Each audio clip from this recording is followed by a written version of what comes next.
আপনার কাছে জানতে চাই, শবে বরাত সম্পর্কে কি কোনো সহিহ হাদিস আছে? আল্লাহু আকবার, দারুণ কথা জিজ্ঞেস করেছেন ভাই হাফেজ সাহেব। অবশ্যই সহিহ হাদিস আছে, একাধিক। তার মধ্যে আমি একটা হাদিস শুনে দিই। একটা হাদিস শোনালে সহিহ যদি থাকে আমার জন্য যথেষ্ট, অত্যন্ত গুরুত্বপূর্ণ একটা হাদিস। হযরত মুআয ইবনে জাবাল রাদিয়াল্লাহু আনহু থেকে বর্ণিত, নবী পাক সাল্লাল্লাহু আলাইহি ওয়াসাল্লাম বলছেন, ইয়াত্তালিউল্লাহু ইলা খালকিহি ফি লাইলাতিন নিসফি মিন শাবান ফায়াগফিরু লিজামিই খালকিহি ইল্লা লিমুশরিক আও মুশাহিন আও কামা ক্বালা আলাইহিস সালাম। এই হাদিস শরীফটা সহিহ ইবনে হিব্বান হাদিসের বিশুদ্ধ একটা কিতাব, প্রখ্যাত হযরত এই প্রখ্যাত বইটা লিখেছেন সহিহ ইবনে হিব্বান। তার মধ্যে এই হাদিসটা বর্ণনা করা হয়েছে 5665 নম্বর। এই হাদিসটাতে আল্লাহ রাসূল কি বলছেন? আল্লাহ রাসূল বলছেন, আল্লাহ তাআলা এই সাবাতার মখলুকের দিকে ধাবিত হন, অর্থাৎ সুদৃষ্টি নিক্ষেপ করেন, আর তার সমস্ত এই মখলুকের গুনাহকে মাফ করে দেয়। আমাদের সকল মানুষের গুনাহকে মাফ করে দেন, কেবলমাত্র দুই শ্রেণীর ব্যক্তিকে আল্লাহ পাক ক্ষমা করেন না। একটা হলো মুশরিক, যে আল্লাহর সঙ্গে শরীক করে, আর অপরটা হলো হিংসুক, যার মনে খুব হিংসা, যার মনে বিদ্বেষ আছে, সেই ওই ব্যক্তিকে আল্লাহ পাক মাফ করেন না। এটা আমার বিশুদ্ধ হাদিস। আমার কিছু কিছু ভাইরা, যাদেরকে আহলে হাদিস ভাই বলে থাকি, সেই ভাইরা, সুরি ভাই, তারা আলবানী রহমাতুল্লাহ আলাইহিকে খুব মানে। ওনারা বলেন যে আমরা কাউকে মানি না, কিন্তু জি তাকে মানে, সেই তাকলিদ করেন। যাই হোক, আমি সেদিকে যাচ্ছি না। সেই আলবানী রহমাতুল্লাহ আলাইহির সিলসিলাতুল আহাদিসের মধ্যে তৃতীয় খণ্ডে 137 পৃষ্ঠা বা 35 পৃষ্ঠা থেকে শুরু করেছেন, বলে এই হাদিসটা সম্পর্কে একবারে বিশুদ্ধ বলছেন, বলে হ্যাঁ এটা সহিহ হাদিস। মেনে নিলাম যে আল্লাহ সুবহানাহু ওয়া তাআলা শাবান মাসের 15 তারিখের রাতে পুরো পৃথিবীবাসীর দিকে তাকিয়ে আপনাদের সবাইকে ক্ষমা করে দেবে, শুধুমাত্র কবর পূজারী মুশরিকরা বাদে, আর যারা বিদ্বেষ রাখে তারা বাদে। হাদিসে সহিহ, আপনার পাল্লা ভারী। এবার আসুন, আমি যে হাদিসটা আপনাকে দেখাবো বলেছিলাম সেই হাদিসটা ইমাম মুসলিম কোট করেছে। হাদিস নাম্বার হচ্ছে 6438 নম্বর হাদিস। এই হাদিস আপনি দেখে নেবেন। আবু হুরায়রা রাদিয়াল্লাহু তাআলা আনহু তিনি বলতেছেন যে রাসূলুল্লাহ সাল্লাল্লাহু আলাইহি ওয়াসাল্লামকে সোমবার দিন এবং বৃহস্পতিবার দিন সিয়াম রাখা সম্পর্কে জিজ্ঞাসা করা হয়েছে। তখন রাসূল সাল্লাল্লাহু আলাইহি ওয়াসাল্লাম বলছেন, কালা তুফতাহু ফিহি আবওয়াবুল জান্নাহ। দেখেন, আপনাকে দেখাই সোমবার দিন আর বৃহস্পতিবার দিন কতগুলো মর্যাদা। রাসূল বলেছে, সোমবার দিন বৃহস্পতিবার দিন প্রথম কাজ যেটা করা হয়, আকাশের দরজাগুলোকে খুলে দেওয়া হয়। আমরা জানি সেটা শুধু রমজান মাসে ঘটে, তাই না? এটা প্রত্যেক সপ্তাহে 2 দিন ঘটে, সোমবার দিন আর বৃহস্পতিবার দিন। তুফতাহু আবওয়াবুস সামা, জান্নাতের এবং কি আকাশের দরজাগুলোকে খুলে দেওয়া হয়। একটা কাজ প্রথম। দ্বিতীয়ত হচ্ছে তুরাদুল আমালুন নাসি ইয়াউমাল ইসনাইন ওয়া ইয়াউমাল খামিস। প্রত্যেকটা মানুষের আমলনামা আল্লাহর কাছে উঠানো হয় সোমবার দিন আর বৃহস্পতিবার দিন। 2টা বর্ণনা পেলাম। তৃতীয়ত কি? ফায়ুগফারু লিকুল্লি আবদিন লা ইউশরিকু বিল্লাহি শাইআন ইল্লা রাজুলান কানা বাইনাহু ওয়া বাইনা আখিহি শানাহু। এটা 3 নাম্বার পয়েন্ট, যে সেই দিন প্রত্যেক মানুষকে ক্ষমা করে দেওয়া হয়, মুশরিককে ছাড়া আর যারা বিদ্বেষ রাখে তাদের ছাড়া। যেই 3টা কারণে আপনি শাবান মাসটাকে বেশি প্রাধান্য দেন, যেই 3টা কারণের 2টা কারণে আপনি শবে বরাতকে প্রাধান্য দেন, 15 শাবান, এই 3টা কারণ সোমবার আর বৃহস্পতিবার দিন মধ্যে রয়েছে। সোমবার আপনার আকল কি ক্লিয়ার হচ্ছে কিনা এটা দেখেন। আমি যে জিনিসটা দেখাতে চাচ্ছি, যে আপনার কাছে শবে বরাত এত কেন প্রাধান্য পাচ্ছে? আপনি বলছেন সেই দিন আল্লাহ প্রথম আকাশে আসে, সবাইকে ক্ষমা করে দেয়, ভাগ্য রজনী। যদিও হাদিসের সনদগুলো প্রত্যেকটা হচ্ছে ত্রুটিপূর্ণ, ত্রুটিযুক্ত, ত্রুটি মুক্ত নয়। একটা হাদিস দুর্বল, মেনে নিলাম, গ্রহণযোগ্য, মেনে নিলাম। তাহলে আপনি যদি যখন জানলেন 15 শাবানের রাতে এত কিছু হয়, তাই আপনি আতশবাজি করতেছেন, লাইটিং করলেন, কবর জিয়ারত করলেন, হালুয়া রুটি বানাইলেন, রাত ভরে জেগে থাকলেন, এত কিছু করার প্রয়োজন হইল? কোনো হাদিসে কিন্তু এই কথাগুলো নাই, এটা আপনি নিজে বানানো করতেছেন। আর আমি যখন ওই হাদিসগুলো মুসলিম থেকে প্রমাণ করে দিলাম যে সেটা প্রত্যেক সোমবার আর প্রত্যেক বৃহস্পতিবার দিন হয়, তাহলে আপনি এখন আমাকে বলেন যেটা হাদিস মুসলিমে আছে সেই হাদিসের উপর আপনাদের আমল কোথায়? কেন আপনি সোমবার দিন রাত্রে জাগেন না? কেন আপনি বৃহস্পতিবার দিন রাত্রে জাগেন না? কেন আপনি সোমবার বৃহস্পতিবার দিন কবর জিয়ারতে যান না? কেমন সেই দিন আপনি হালুয়া রুটি বানান না? কেন লাইটিং হয় না? কেন মসজিদ ফুল হয় না? আপনি বলেন কেন? কারণ হাদিস মুসলিমে আছে। তার মানে বোঝা যাচ্ছে যে আমাদের সাথে দলিলের কোনো সম্পর্ক নাই, আমাদের দলিল হচ্ছে বাপদাদা। তারা যেভাবে করেছে আমরা সেভাবে করি। কিন্তু দেখেন, আপনি কল্যাণ পেতে চাইলে সোমবার দিন, বৃহস্পতিবার দিন আল্লাহ আপনাকে মাফ করে দেয়, যদি আপনি মুশরিক না হন, বিদ্বেষী না হন। এটা আল্লাহর দয়ায় করা হয়, আপনাকে কোনো আমল করতে বলা হয়নি।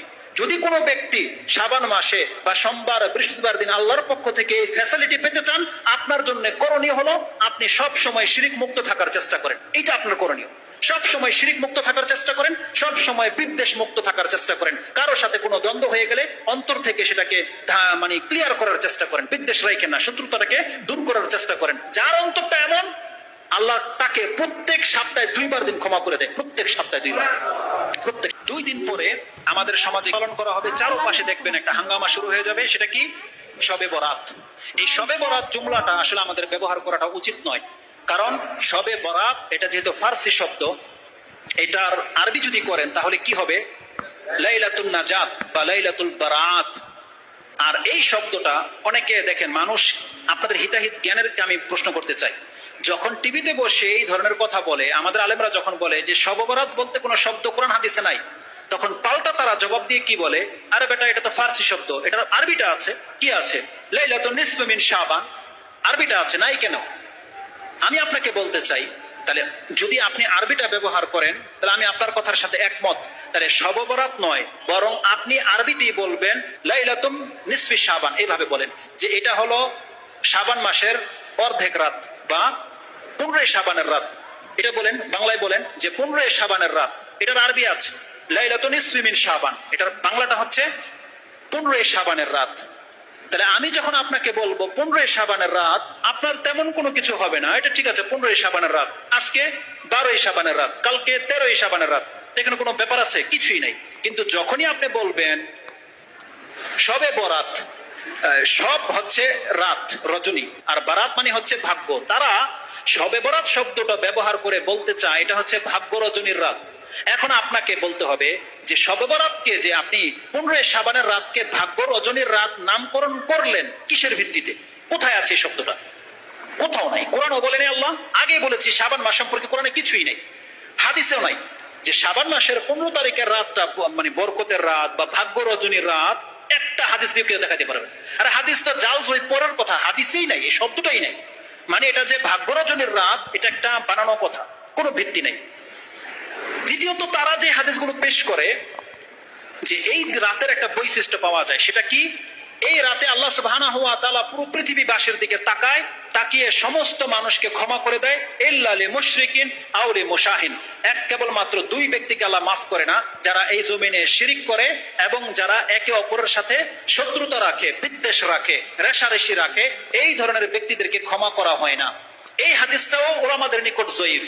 কিন্তু নাসরুদ্দিন আলবানী এমন একজন মুহাক্কিক, তিনি যেহেতু হাদিসটা বিভিন্ন সনদে এসেছে, বিভিন্ন সূত্র ধরে এসেছে, আর তারা স্বভাব হচ্ছে তিনি তাহাকিক করে যখন দেখতে পায় একটাই হাদিস যদিও দুর্বল কিন্তু বিভিন্ন রাস্তা থেকে এসেছে, তখন তিনি সতর্কতামূলক এটাকে গ্রহণ করে নেয় যে এটা গ্রহণ করা যেতে পারে, আমলিয়ান ব্যাপার, আমল করলে কোনো ক্ষতি নেই। সেটাকে তিনি হাসান হুকুম লাগিয়ে দিয়ে সেটাকে কি করা হয়েছে? গ্রহণযোগ্যতায় নিয়ে এসেছে।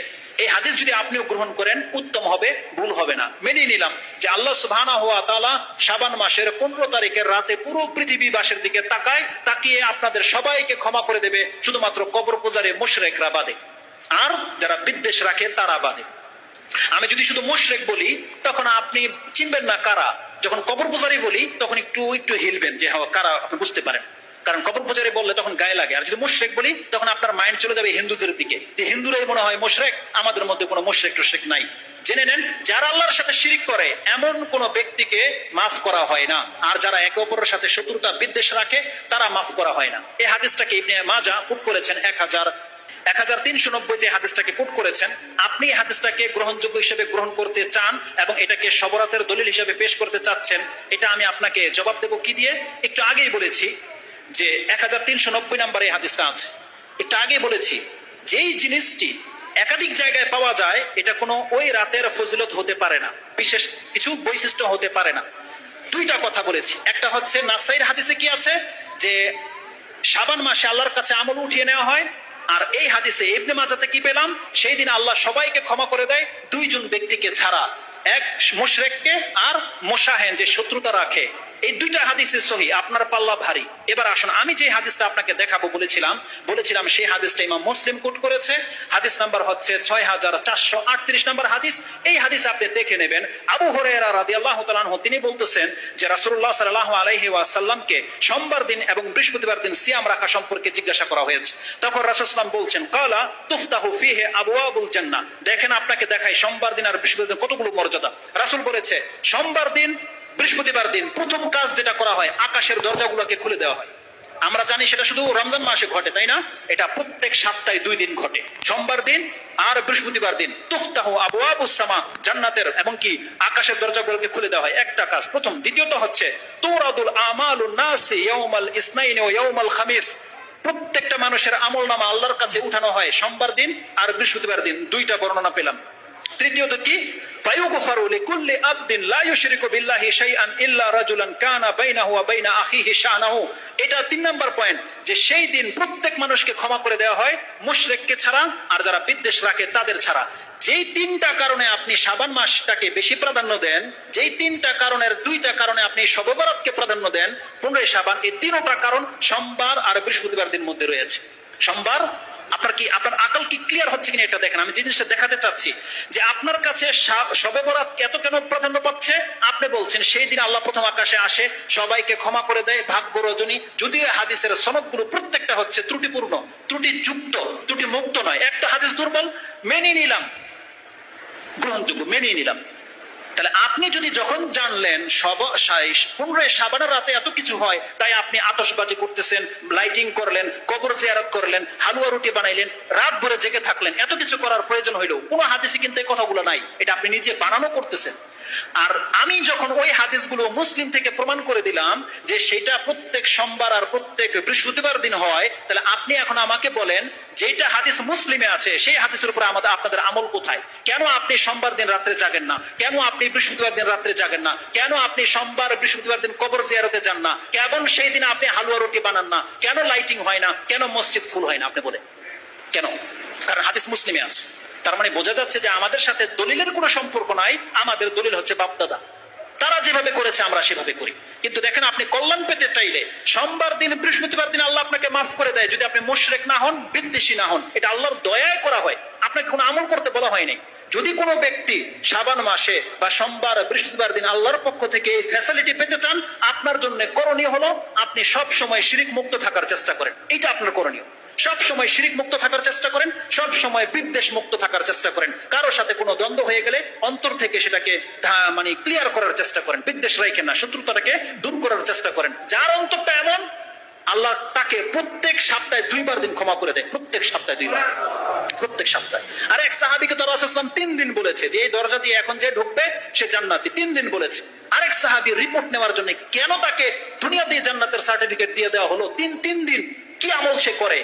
যখন 3 দিন তার বাসায় ছিল, কিছু আমল করে না সে, রাতে তাহাজ্জুদ পড়ে না লম্বা সময়, আর দিনে সিয়ামও রাখে না, এমন কোনো এক্সট্রা কোনো আমলও করে না। তো সেই সাহাবী বলতেছে, সেটা নাম্বারিং ইনশাআল্লাহ কোন এই ঘটনা আপনারা জানেন, সেই সাহাবী বলতেছে যে আমি তোমাকে পরীক্ষা করার জন্য আসছিলাম, আসলে আমি আমার বাবার সাথে ঝগড়া করে তোমার বাসায় আসি নাই। রাসূলের মুখ থেকে আমি শুনেছি যে তোমাকে 3 দিন জান্নাতে ঘোষণা করা হয়েছে, শুধু আমি দেখতে চাই কোন আমলের ভিত্তিতে। সে সাহাবী বলতেছে তুমি তো দেখতেই পেলে আমি তেমন কোনো আমল করি না। যখন ফিরে চলে আসবে সে সাহাবী, তখন বলছে তুমি দাঁড়াও, তবে একটা কাজ আমি করি, আমি হতে পারে সেটা কারণ হতে পারে। সে সাহাবী বলতেছে আমার সাথে সারাদিন যা কিছু ঘটে, আমি রাতে যখন বিছানায় যাই আমি শুধু আল্লাহর কাছে বলি, আল্লাহ কারোর সাথে আমার কোনো শত্রুতা নাই, আমার অন্তর থেকে আমি সবাইকে মাফ করে দিয়ে তারপরে ঘুমাই। সে সাহাবী বলতেছে আমার সাথে সকাল যখন হয় কারোর সাথে আমার কোনো শত্রুতা থাকে না, সারাদিন আমার সাথে যে যা কিছু বেয়াদবি করে, আমার সাথে মূর্খামি করে, রাতে যখন আমি শুই আমি আল্লাহর কাছে বলি যে আল্লাহ কারোর সাথে আমার কোনো দ্বন্দ্ব নাই, সবাইকে আমি অন্তর থেকে মাফ করে দিলাম।